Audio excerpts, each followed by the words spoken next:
So the mission for this deep dive is to trace that argument through the text. Yeah. We're going to look at the specific mechanisms the author claims were used to build this false reality, from the revision of the Bible to the invention of new languages, and finally to the modern trap of technology. It's a dense web. Linguistics, theology, sociology, it's all in there. But before we dive in, I think it's important to frame this for the listener. Good idea. You don't have to agree with every single conclusion the author makes to appreciate the exercise. This is about critical thinking. It's about asking, who told me this is true, and why did they tell me? A fair point. Dorset.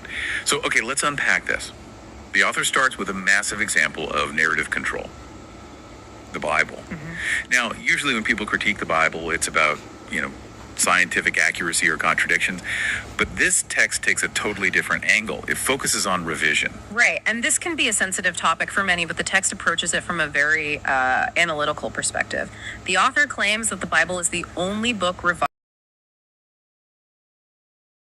The author isn't really interested in the theology of the changes as much as the logistics of them. So it's not just that it's been changed, but why it's been changed.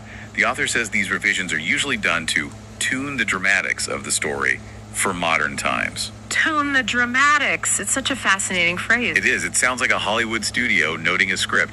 Make it punchier, change the ending, the audience won't get the original nuance. That's a perfect analogy, actually. The author argues that every time you tune the story to fit a modern audience, you deplete the original message. You change the foundation. And if you change the foundation enough times... Are you still reading the original intent, or are you reading a copy of a translation of an edit? It reminds me of that old game, Telephone. Exactly. By the time the message gets to the end of the line, send reinforcements becomes send 3 and 4 pence. Precisely. And the author extends this telephone concept to language itself. This was one of the stickiest ideas in the text for me. The author asks, why do we keep creating new languages? Why did we ever stop speaking the original one? I mean, most linguists would just say it's natural evolution. Cultures separate, dialects form, time passes. But this author disagrees. Vehemently. The text flips the whole Tower of Babel narrative. It suggests that creating new languages isn't control mechanism. How so? The text asks, why create a new language instead of learning the language to be sure to speak the correct language to minimize the slip of tongue? Minimize the slip of tongue. I love that. So, the argument is that by splintering language, we actually built in misunderstanding. Yes. It implies that by splintering language, you increase the chance of confusion. If we all spoke the original language, the truth would be accessible and uniform. But by introducing French,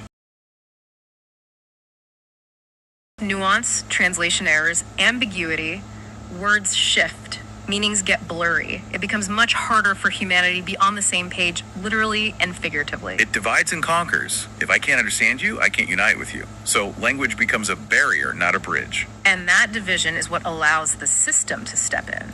The author pivots from this linguistic confusion directly to the government. And let me tell you, they do not have a rosy view of the state. I'm guessing not. The text refers to America specifically as the fallen city. Oof, that's a bleak descriptor. The fallen city. That sounds almost... Perfectly. If the foundation, the Bible, is edited and the communication language is splintered, then the structure built on top of it, the government, must be corrupt. So the text says the government deceives its people into thinking the system is created to protect and govern. But really, It's a containment system. It's just there to keep people in control. The text says the system is amazing at manipulating words. okay, and this is where we get into those role redefinitions that I found so fascinating. The idea that we haven't actually abolished things like feudalism or slavery. We've just hired a better PR firm. It's a critique of modern labor, old forms of servitude. It lists these very specific equations. Right. Slavery is work. Plain and simple, slavery is work, Being a good wife is a servant. and a good husband is the maintenance man. That one always gets a reaction. Okay, hold on. The maintenance man one. I have to say, I laughed, but I also felt a little attacked. I mean, I fixed the sink last week. Am I a victim of the narrative? Well, look, the author isn't saying fixing a sink is bad, or that being married is bad. They're saying that wrapping your identity around the expectation of fixing the sink. Labeling it good husbanding. Yes, that's the trick. It makes labor feel like a virtue. Right. If you tell someone you are a servant, they might rebel. But if you tell them you are a model wife, they might wear that as a badge of honor. But the duties are the same. Exactly. It's the illusion of choice.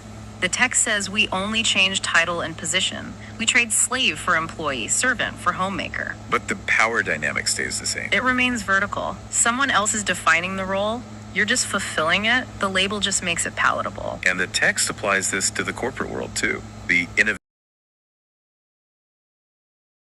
Working for a company a man created for other people to work on what he made. We call it innovation or career growth, but the author just sees it as building someone else's monument. It's like the self-made myth in reverse. We aren't self-made, we're other-made.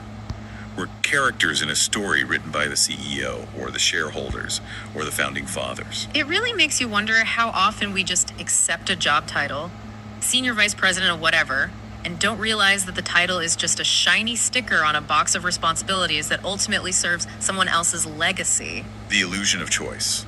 And that illusion goes way beyond just our jobs. It goes into how we perceive reality itself, especially when it comes to mental health. Oh, this section was heavy. This is where it gets really interesting. The author makes this comparison between childhood and adulthood. When a kid has an imaginary friend, what do parents do? They laugh it off. Right. Oh, they're creative. It's just a phase. But the author observes that some adults still see or hear things that aren't there. But when an adult does it, we don't call it an imaginary friend. No.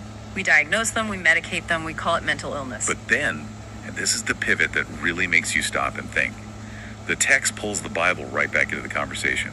Yes. The paradox. The author points out this massive double standard. In the Bible, there are tons of witnesses who saw things that weren't present or heard things others couldn't hear. Burning bushes, angels, voices from the sky. All of it. And in that context, they were said to be visited by the Holy Spirit. So if it happens in a religious text, it's a miracle. It's a blessing. It's something good. But if it happens to a guy on the subway today, it's a pathology. It's something that needs to be fixed. So the author's asking, why the double standard? Why is the same phenomenon, seeing the unseen, categorized as divine in our holy books, but as an illness in our society? It's a heavy question. It is. I mean, if Joan of Arc showed up in a Manhattan office building today talking about voices, she wouldn't be leading an army. She'd be on a 72-hour hold. Precisely. And the author suggests this isn't an accident. The text theorizes that what we call mental illness might actually be people unknowingly tapping into extra senses. Extra senses. So not a malfunction, but a hyperfunction, the capability we've forgotten how to use. Or a capability we've been trained to fear. The text suggests society is labeling this as illness out of fear. Fear of people knowing if we integrated our senses. What does that mean? Integrated our sense? If we admitted that the person talking to the air might actually be perceiving a layer of reality we're blind to, the whole his story narrative just collapses. Because that story relies on us only believing what we can physically see and touch in the material world. Correct. And the author argues we have far more than 5 senses, but we are always made aware of only 5 senses. It's a suppression of our spiritual hardware. And there's a formula in the text for breaking this suppression, isn't there? Some kind of equation for consciousness. There is. It's based on the idea of the Trinity. The author draws this parallel. You have the mind, body, and soul. Okay. That aligns with me, myself, and I. And that aligns with the religious idea of God, Jesus, and the Holy Spirit. It's a call for unity. I remember the text mentions that if you can integrate these, get the mind, body, and soul operating as one unit, you walk in the likeness of our Creator. And the description of that state is really beautiful. It's not about power over others. It's about unconditional love, sovereignty, in unity. The phrase used is everywhere and nowhere at all connected. That sounds almost like a quantum state. Yeah. Being fully present in the spiritual and physical at the same time. It does. And there was another note about the subconscious mind that felt very modern, almost like sports psychology. And the subconscious. Yes, exactly. If you close your eyes and vividly imagine shooting a basketball, your brain fires the same neurons as if you were actually on the court doing it. So if thoughts are that powerful, if they literally have the same weight as action, then the story we tell ourselves becomes absolutely critical. Exactly. If you let his story fill your subconscious, if you let that narrative of I am a worker, I am limited, I am sick, run on a loop, you are, in a very real way, creating that reality. You are physically manifesting your own cage. So We need to take back the pen. We need to rewrite the narrative.